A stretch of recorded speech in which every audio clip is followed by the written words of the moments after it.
ဘေးကိစ္စမဆိုတွေးပူနေတဲ့အကျင့်ကအလုတ်ကိုနှောင့်နှေးစေတဲ့အကျင့်တွေကထိတ်ဆုံးကပါပါတယ်ဘလောက်ပဲအစွမ်းစားရှိ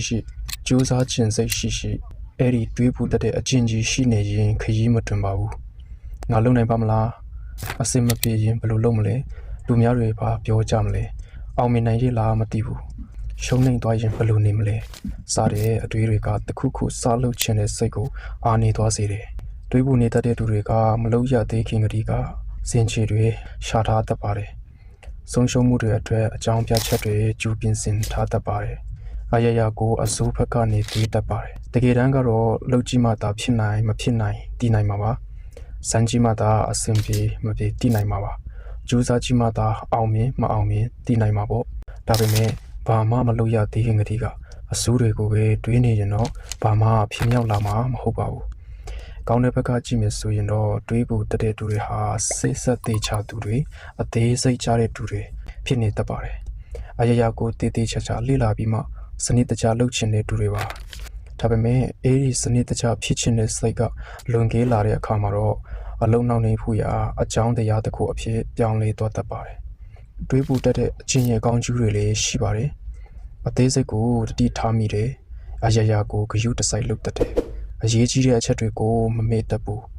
လုပ်ငန်းတွေကိုစနစ်တကျစီစဉ်တတ်ကြတယ်မလိုလားအပ်တဲ့အန္တရာယ်တွေကိုရှောင်ရှားနိုင်တယ်တွေးပူတတ်တဲ့အချင်းရဲ့စူးကျူးများစိတ်ဖိစီးမှုတွေများလာတယ်ညဘက်အိမ်မပျော်ဖြစ်လာတတ်တယ်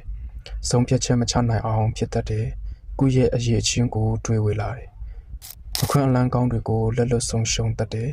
တွေးပူနေတဲ့အခါကိုယ့်ရဲ့စွမ်းအားတွေကအထွတ်မလာတော့ဘူးကိုယ့်ရဲ့အရေးချင်းတွေကိုကိုယ်တိုင်အထင်သေးလာမယ်တွေးပူတတ်ခြင်းကကိုယ်ပါလုံနိုင်တယ်ဆိုတော့ကိုယ်တိုင်တော့မတိတော့အောင်ဖုံးကွယ်ထားတတ်ပါတယ်ကိုမှဒီလိုမျိုးတွေဖြစ်နေမယ်ဆိုရင်တွေးပူနေတတ်တဲ့အကျင့်ကိုပြောင်းလဲဖို့လေ့ကျင့်ပေးရပါမယ်ကိုတွေးနေတာတွေကဖြစ်နိုင်ချေရှိရလားတွေးနေုံနဲ့ဘာများပြောင်းလဲလာမှာလဲပြောင်းလဲလာမှာမဟုတ်ဘူးတွေးပူနေမယ့်အစားစတင်လှုပ်ဆောင်လိုက်ရအောင်အစိုးတွေကိုပဲတွေးမနေနဲ့အကောင်းတွေကိုလည်းတွေးကြည့်ပါတွေးပူနေတဲ့အကျင့်တွေကိုလက်တွေ့လှုပ်ဆောင်ခြင်းအဖြစ်အသုံးချလိုက်ပါ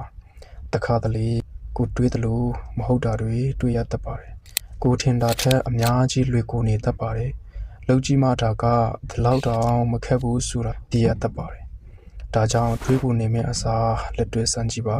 အဆိုးတွေကိုတွေးမနေပဲဖြစ်လာနိုင်တဲ့အကောင်းတွေကိုလည်းတွေးကြည့်ပါတွေးပူနေတတ်တဲ့အကျင့်ကကိုယ့်ကိုဘယ်နေရာမှမရောက်စေပါဘူး